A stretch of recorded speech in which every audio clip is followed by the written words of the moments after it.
please briefly introduce yourself and give us a summary of this week's events in Uganda.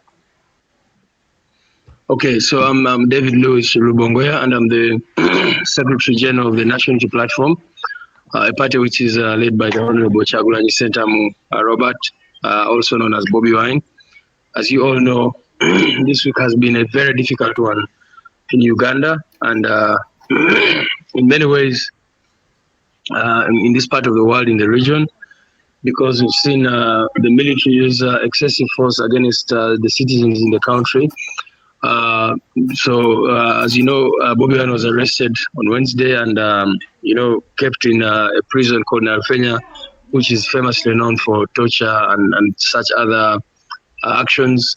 And, he was held without access to his lawyers, his doctors, his family members.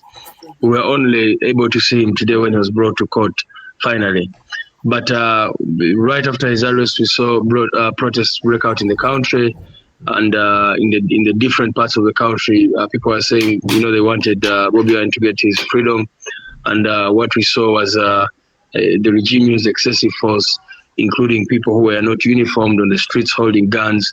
And in the process, statistics indicate that over 37 people have lost their lives in this chaos. Government puts the figures at about 29 people, but we know that many more people have actually died in the different parts of the country. Over 500 have been detained. Over 100 battling with wounds in different hospitals. Yeah, so that's what I can say the situation has been. Of course, Bobby Wine has, as a presidential candidate, has not been able to continue with his campaigns as he should be, because the government gave us very few days within which to campaign, only 60 days. The country has 146 districts. Previously, the law provided, and quite logically, that during the campaign period, at least a presidential candidate should have an opportunity to reach one district per day. But right now, the government gave only 60 days. We know it's because of the popular support which Bobby Wine has. So the government has been trying to limit him and restrict him. At some point, it was supposed to do consultation, which the government limited. So all this that we see is a continuing trend of repression, of persecution, and an attack on democracy. Perfect. Thank you very much, Lewis. And can you please let us know how's Bobby Wine doing right now? What's that? How is Bobby Wine doing right now after he was okay. Bobby Wine is okay. He's strong. He's certainly firm. He's very saddened by the passing of so many Ugandans, innocent people, in what someone might call a bloodbath, because there are many people who must be dead in different parts of the country from the accounts we are getting. But otherwise, he's strong. He's healthy. He was brutalized when he was arrested, pepper sprayed, and he was still complaining of the pain in the eyes and all that. But otherwise, he's okay. Perfect. And then, are there any terms for his bail? Yeah, so he has been released on bail. It's non-cash bail, thankfully, but he had to, undertake certain conditions. And one of the things that the magistrate talked about was, that Bobby Wine needs to observe SOPs.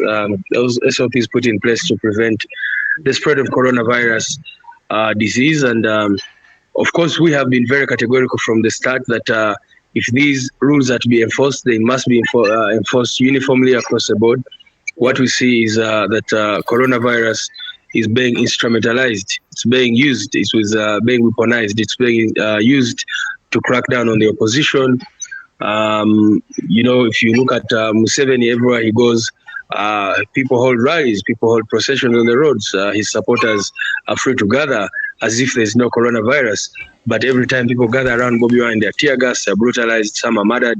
So we think that what we're seeing is coronavirus being used as a pretext to clamp down on rights and freedoms in this country.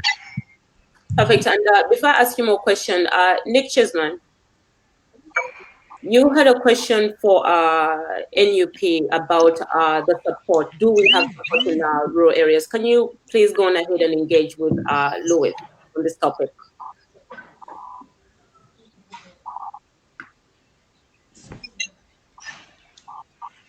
Nick, are you there? So on the yes, sorry, I just cut out there for a second. The line is still not fantastic. I think one thing that I'd be really interested to know about is whether or not you feel that this is a similar set of strategies to the ones that Museveni used in the last election, or whether you feel that this is a step change and something significantly different. It feels, I think, to those of us from outside who are watching this, that this is a different level of violence and unrest to 2016. But I'd be particularly interested in your thoughts on the ground about whether or not this feels like something new. We talked a little bit before about the fact that people, shooting guns who are not in any kind of uniform is a particularly worrying development, because it's often something the government uses as a way of trying to avoid responsibility for human rights violations. So again, I'd be really interested in your perception about, why are we seeing people who are not in uniform with guns on the street? What does that mean? Is that something new in Uganda, or is that something that we've seen in the past? Yeah, thank you so much. I think we are faced with a very different situation because of the different dynamics. We have argued in the past that President Museveni can get worse than any dictator that has ruled the face of the earth, except that he normally responds depending on the pressure that he gets. Right now, he is extremely unpopular. The young people are saying enough is enough. He's been in power for 4 years, coming to 35. So in 2016, for example, he did not face as much resistance, as much, yes, people were opposed to him, and he lost an election and rigged it. We are very, very convinced about that. But we know for sure that right now the dynamics, the odds are so much against him. And so that's why we see increasing levels of violence. And today the Minister for Security was actually asked why people are, moving on the streets without uniforms and with guns. And he said, you know what, we respond to situations as they come.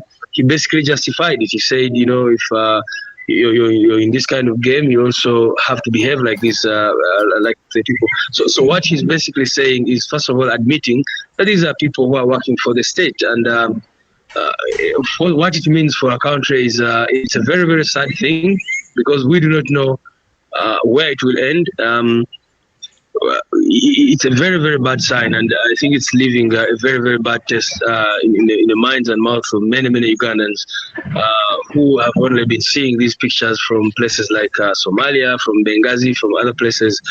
But now you see people boldly carrying guns on the streets of Kampala and shooting people indiscriminately. So that's what I can say about that. I think Museveni's strategy from way back, from when he took power, has been violence. And like I said, he unleashes level of violence based on what he's faced with. And what we see now is that because people are more emboldened, people are more courageous, people, are saying enough is enough, then you see him, get to even higher levels of violence against the citizens. Nick,